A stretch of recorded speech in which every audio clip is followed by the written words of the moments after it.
তিনি আল্লাহর হাবিব সম্পর্কে বলেছেন, আনতা নূরুন নূরি, তোমার নূরই আমার নূর, ওয়া সিররু সিররি, এবং তোমার রহস্যই আমার রহস্য, ওয়া কানজুল হিদায়াতি, তুমি আমার হেদায়েতের ভান্ডার, ওয়া খাজানুল মারিফাতি, তুমি আমার মারিফাতের ভান্ডার, জাআলতু ফাদলাকা মুলকি মিনাল আরশি ইলা মুতাতাসসারা কুল্লুহুম ইয়াতলুবুনা রিজাই, আমি আমার সৃষ্টি থেকে তোমার প্রতি যে অনুগ্রহ নির্দিষ্ট করেছি তা আরশ হতে তাতাসসারা পর্যন্ত তারা প্রত্যেকেই আমার সন্তুষ্টি কামনা করে। ওয়া আনা আতলুবু রিজাকা ইয়া হাবিবি ইয়া মুহাম্মদ ইয়া মুস্তাফা সাল্লাল্লাহু আলাইহি ওয়াসাল্লাম, এবং আমি আল্লাহ কামনা করি তোমার সন্তুষ্টি, হে আমার হাবিব, হে আমার মুহাম্মদ মুস্তাফা, ওগো আমার বন্ধু। আল্লাহ রাব্বুল আলামিন আল্লাহর হাবিবের সন্তুষ্টি কামনা করে, মুহাম্মদ সাল্লাল্লাহু আলাইহি ওয়াসাল্লামের সন্তুষ্টি কামনা করে। এই কালামটি আপনারা পাবেন বাবা জাহাঙ্গীরের লিখিত কিতাব শরীয়তি সেজদা মারেফতি সেজদার 55 পৃষ্ঠা।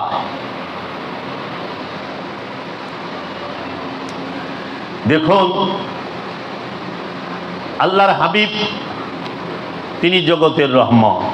তাই আল্লাহ বলছেন কোরআনুল মাজিদে, ইন্নাল্লাহা ওয়া মালাইকাতাহু ইউসাল্লুনা আলান নবী ইয়া আইয়ুহাল্লাযীনা আমানু সাল্লু আলাইহি ওয়া সাল্লিমু তাসলিমা।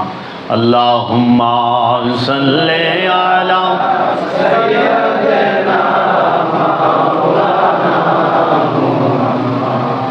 ওয়া আলা আলি সাইয়্যিদিনা মাওলানা মুহাম্মদ।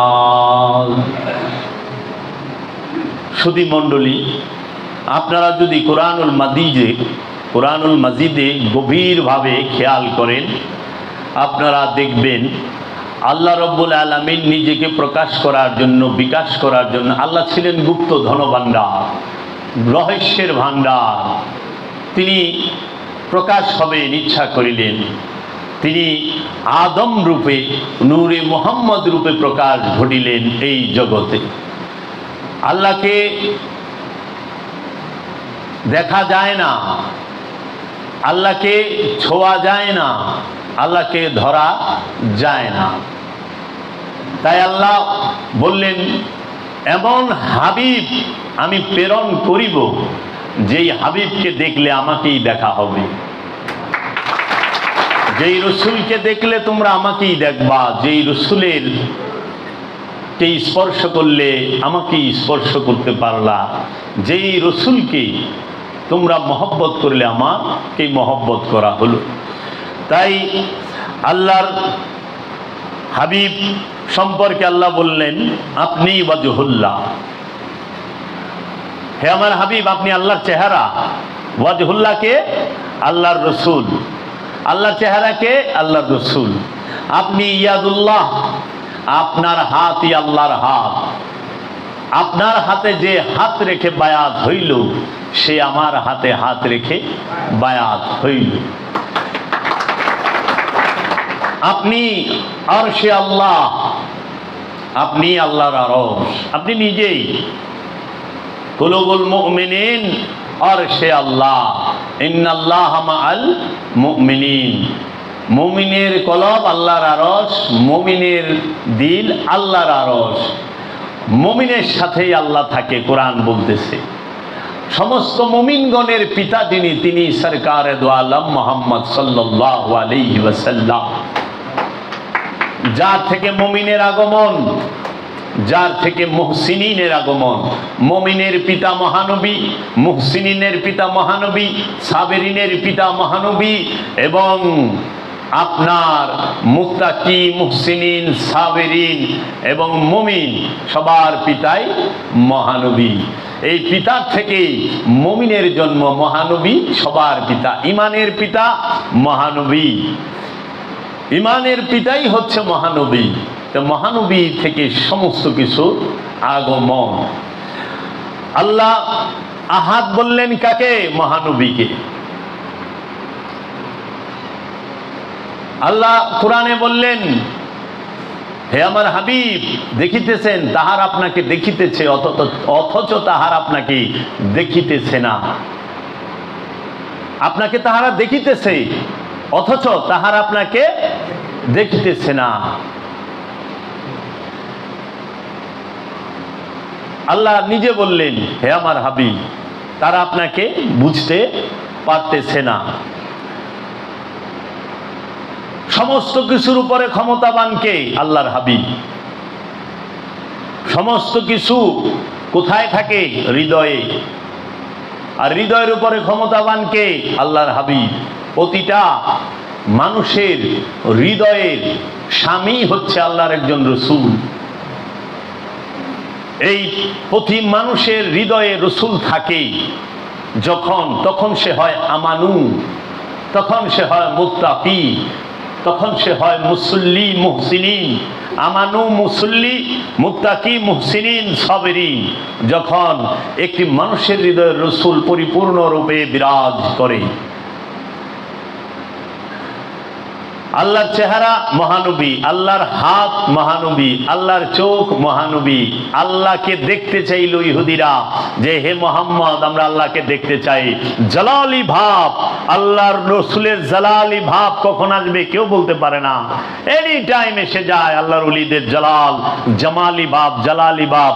আল্লাহর রসুল বললেন, জামা মুবারক একটু উঁচু করে, মান রানি ফাকাদ আল্লাহ হাক্কা, যে আমাকে দেখেছে সেই আল্লাহকে দেখেছে, কোনো সন্দেহ নাই। আল্লাহর রসুলকে দেখলে আল্লাহকে দেখা হয়।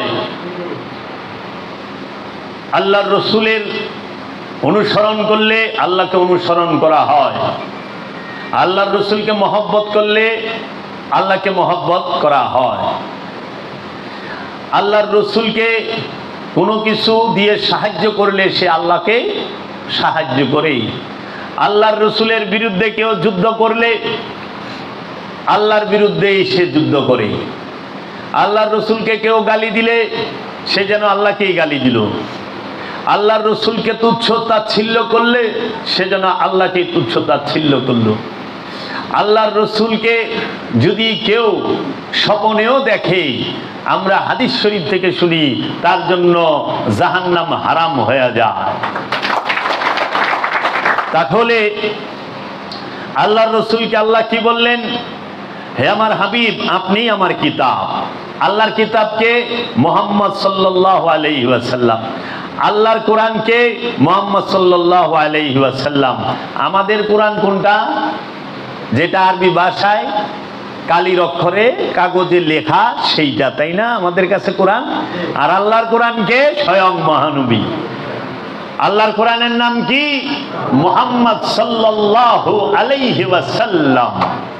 নূরে মুজাসসাম, নূর আলা নূর, সাইয়্যিদাতুল আম্বিয়া। কারণ আল্লাহ নিজে বললেন, হে আমার হাবিব, আমি আপনার কলবের উপরে, রবের তরফ হইতে আমি আপনার কলবের উপরে কোরআন নাজিল করলাম। ইন্নাহু লাকাউলুন রাসূলিন কারীম। হে আমার রসুল, আপনার এই সম্মানিত রসুল, আপনি আপনার বাণীগুলোই কোরআন। তাইলে আল্লাহর কোরআন কি? জবানি। আর আমাদের কাছে যে আমরা কোরআন পাই সেইটা বেজবান, তাই না? কাগজ কালির বাইন্ডিং এর মেজাজি কোরআন, রূপক কোরআন, এইটা আমাদের সাথে কথা বলে না, আমাদেরকে বলতে হয়। আল্লাহ কোরআন এই বলছে, অথচ হযরত আবু বকর সিদ্দিক রাদিয়াল্লাহু তাআলা আনহু, হযরত ওমর রাদিয়াল্লাহু তাআলা আনহু, তাদের কাছে কিন্তু জিন্দা কোরআন কথা বলছে। তারা কাগজ কালির কোরআন পাঠ করে নাই। কাগজ কালির কোরআন আবু বকর সিদ্দিক, ওমর রাদিয়াল্লাহু তাআলা আনহু চোখে দেখেন নাই। তাহারা কি করেছেন? তাহারা জিন্দা কোরআন থেকে কোরআন শিখেছেন। তাহারা জিন্দা কিতাব থেকে কিতাব শিখেছেন। তারা জিন্দা কেতাব পাঠ করেছেন। তাই আমরা শিখি বেজবানি কোরআন থেকে। আমাদের এই কোরআনের অর্থ জানতে হইলে একটি লুগাত, একটি ডিকশনারি কিংবা কোনো আলেমের লেখা তাফসীরের প্রয়োজন হয়। কিন্তু বিশ্বাস করেন, হযরত আব্দুর রহমান ইবনে আউফ, আবু যর গিফারি, হযরত জাবের রাদিয়াল্লাহু তাআলা আনহু, তালহা, মিকদাদ এবং হযরত উসমান, হযরত আবু বকর সিদ্দিক, হযরত ওমর রাদিয়াল্লাহু তাআলা আনহুমা, এরা যাহারাই কোরআন শুনেছেন, ডাইরেক্ট জবানি কোরআন শুনেছেন, গান দেখেছেন, তারা নুরি কিতাবের জবান শুনেছেন, নুরি কিতাব পাঠ করেছেন। এর জন্য আমাদের মধ্যে আর তাদের মধ্যে এই জন্য পার্থক্য, আমরা পাতার কোরআন, ভাষার কোরআন, কালি অক্ষরের ছাপানো মেজাজি কোরআন পাঠ করি, আর সাহাবায়ে আজমাইন তাহারা নুরি কোরআন, জিন্দা কোরআন, নুরি কিতাব, জিন্দা কিতাব পাঠ করেছেন। এবং নুরি কোরআনের দর্শন ইবাদত করেও সাহাবায়ে আজমাইনদের জুতা টানার উপযুক্ত হলো না। মর্যাদার দিকে রাহমাতাল লিল আলামিনকে সচক্ষে দেখেছেন, জবানি কোরআনকে দেখেছেন। তুমি হাদিস মুখস্থ করলে অনেক সম্মানিত হও বাবা, কিন্তু হাদিস যে বলনেওয়ালা তার সাথে সব সময় ছায়ার মতো লেগে থাকা, সেটা কত মর্যাদাবান। তাই আল্লাহর ফুরকান মুহাম্মদ সাল্লাল্লাহু আলাইহি ওয়াসাল্লাম, রবের রুহুল আমিন মুহাম্মদ সাল্লাল্লাহু আলাইহি ওয়াসাল্লাম। জিবরাইল ফেরেশতা কই নাই, রুহুল আমিন বলেছি। রবের রুহুল কুদ্দুস মুহাম্মদ সাল্লাল্লাহু আলাইহি ওয়াসাল্লাম, রবের জুলফিকার মুহাম্মদ সাল্লাল্লাম, রবের কাবা, ইয়া রব্বে কাবা। আয় আমি যে মুনাজাত করি ইয়া রব্বে কাবা, এই রব্বে কাবা কিন্তু ওই ইট পাথরের বানানো মেজাজি রূপক কাবা নয়। রব্বে কাবা হচ্ছে রাহমাতাল লিল আলামিন মুহাম্মদ সাল্লাল্লাহু আলাইহি ওয়াসাল্লাম, যিনি রব্বে কাবা। কাবা রব, রবের কাবা, যেখানে রব নিজে প্রকাশ হয়েছেন, নিজে বিকাশ হয়েছেন এবং সর্ব